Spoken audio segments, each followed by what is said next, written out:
Bismillahirrahmanirrahim. Assalamualaikum warahmatullahi wabarakatuh. Alhamdulillah. Alhamdulillahi hamdan katsiran tayyiban mubarakan fi kama yuhibbu rabbuna wa yardah. Asyhadu an la ilaha illallah wahdahu la syarikalah wa asyhadu anna Muhammadan abduhu wa rasuluh. Allahumma salli ala Muhammad wa ala ali Muhammad.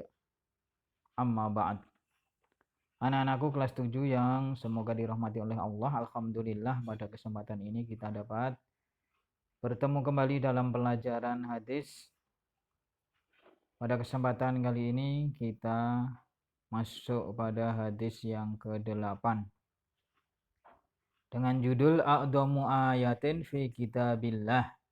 Ayat yang paling agung di dalam Al-Qur'an.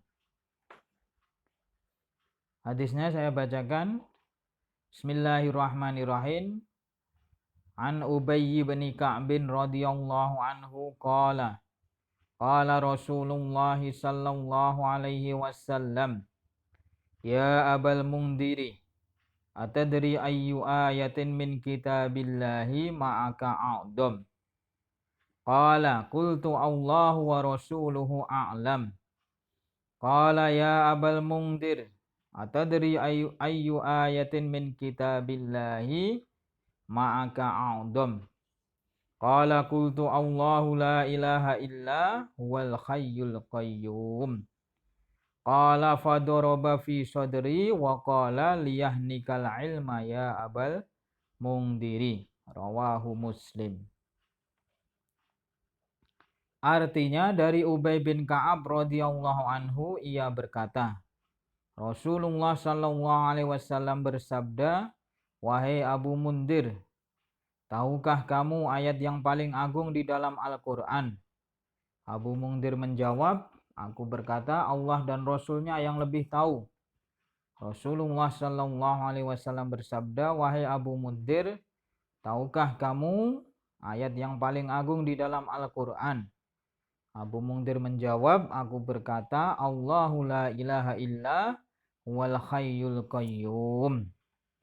Abu Mundhir berkata, maka beliau menepuk dada saya sambil bersabda, demi Allah, berbahagialah engkau dengan ilmu yang kamu miliki, wahai Abu Mundhir. Hadis riwayat Muslim.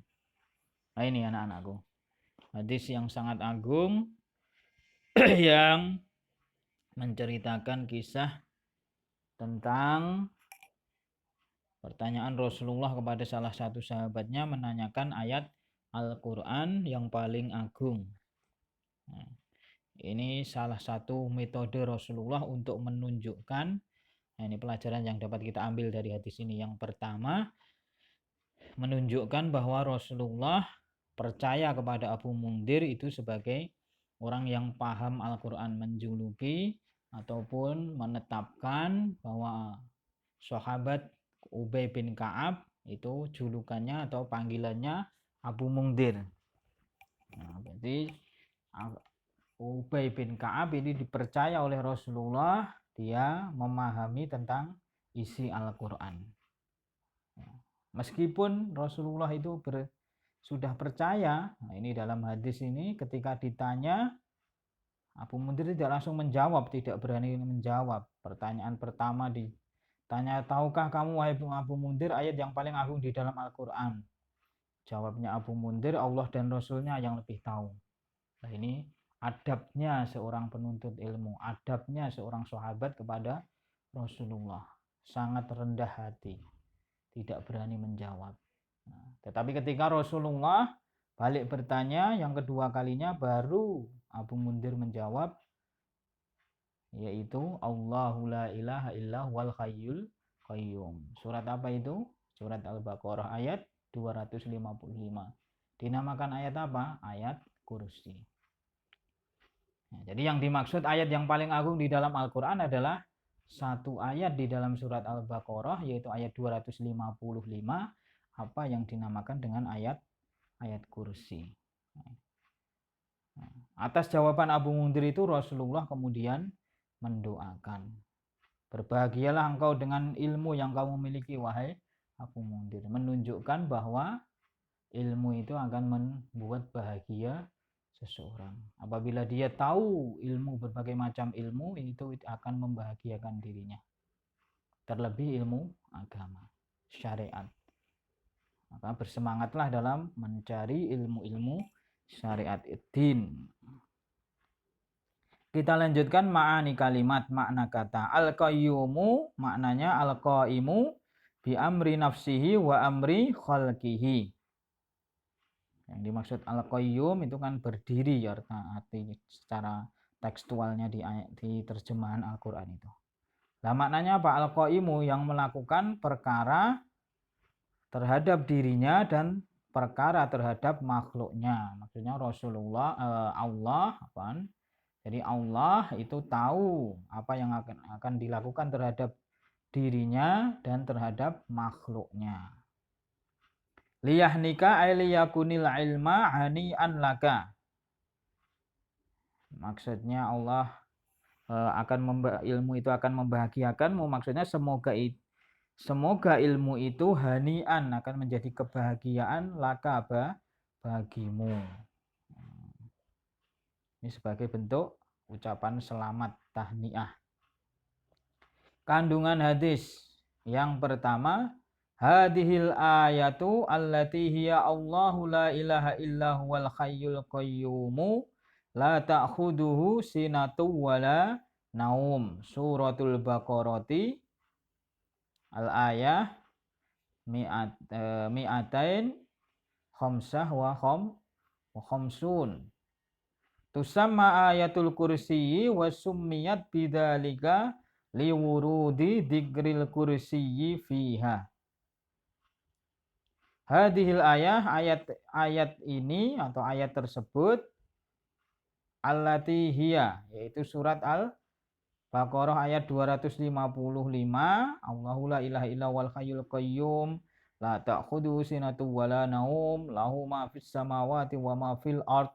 Man dalladhi yasfa'u 'indahu illa bi'idnih ya'lamu ma baina aydihim wa ma khalfahum wa la yukhituna bi syai'in min 'ilmihi illa bima syaa' wasi'a kursiyyuhu samawati wal ard wa la ya'uduhu khifduhuma wa huwal 'aliyyul 'azim. Nah, itu dinamakan ayat kursi. Tusamma ayatul kursi. Wasumiyat bidzalik, dinamakan demikian liwurudi dzikril kursi fiha, karena adanya penyebutan lafal atau kata kursi di dalam ayat tersebut. Kemudian irsadat langsung nomor 3. Ayatul kursi a'dhamu ayatin fil Qur'ani lima istamalat alaihi min asma'illahi wa sifatihi wa takririt tauhidi walidzalika yustahabbu lil muslimi ay yaqra'aha fi mawatinin minha. Al-awwal alif qablan naumi, as-tsani 'inda qira'ati dzikri fis sabahi wal masai, as-salis ba'dal faraghi min sholatil faridoti. Artinya, irsadat yang ketiga, ayat kursi adalah ayat yang paling agung di dalam Al-Quran karena kandungannya adalah atau terdapat nama-nama dan sifat-sifat Allah Subhanahu wa Ta'ala serta penetapan tauhid. Oleh karena itu disunahkan bagi seorang muslim untuk membacanya pada beberapa keadaan, di antaranya yang pertama adalah sebelum tidur. Jadi selain membaca bismikallahumma amutu wa ahya, zikirnya membaca apa? Ayat kursi, kemudian surat Al-Alaq, surat An-Nas, kemudian zikir istasbih 33 kali, tahmid 33 kali, takbir 34 kali. Itu zikir-zikir yang dibaca oleh Rasulullah ketika akan tidur. Termasuk di dalamnya adalah membaca ayat kursi. Kemudian kapan lagi ayat kursi dapat dibaca? Ketika membaca zikir pagi dan petang atau sore.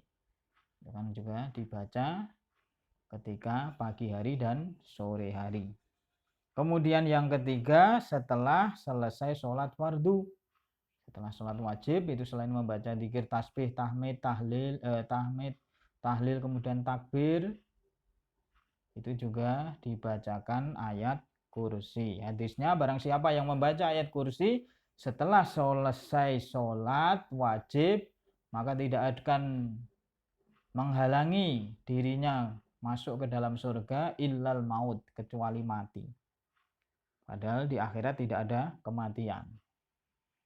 Nah, jadi dijamin masuk surga.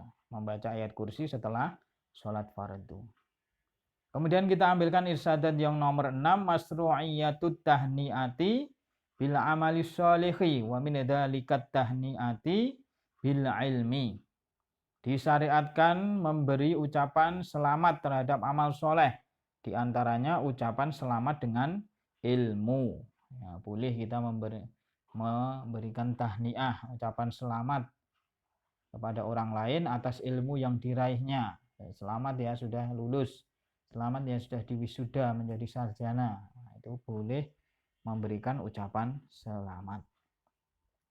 Itu pelajaran dari hadis yang ke-8 tentang ayat yang paling agung di dalam Al-Quran. Nah, tugas hafalannya seperti biasa, hafalkan hadis ke-8, direkam video tampak wajah, mata tertutup, yang jujur, tidak usah cari cara untuk ketidakjujuran. Ada yang menyetorkan itu dengan ditutup pakai sarung. Nah, Ustadz tahu itu, paling di dalamnya ada buku atau HP untuk menyimaknya, biar tidak tahu Ustadz ditutupi sarung. Tidak usah, cukup matamu dipejamkan atau pakai tangan atau pakai kain masker sedikit aja, udah jujur sebisanya. Jangan berbuat curang. Man ghassana falaisa minna, barang siapa yang berbohong, berbuat curang, maka bukan golongan kami. Itu sabda Rasulullah SAW. Jadi kalau dia sudah berbuat curang, itu bukan termasuk golongan atau umat dari Nabi Muhammad. Tugas tertulisnya adalah menulis surat Al-Baqarah ayat 255 atau menulis ayat kursi lengkap dengan arti terjemahannya dalam bahasa Indonesia. Silakan ditulis di kertas atau di buku tulis, difoto, kemudian dikirimkan kepada Ustadz untuk Ustadz nilai. Itu yang bisa kita sampaikan pada pertemuan kali ini. Subhanakallahumma wa bihamdika asyhadu an la ilaha illa anta astaghfiruka wa atubu ilaik. Wassalamualaikum warahmatullahi wabarakatuh.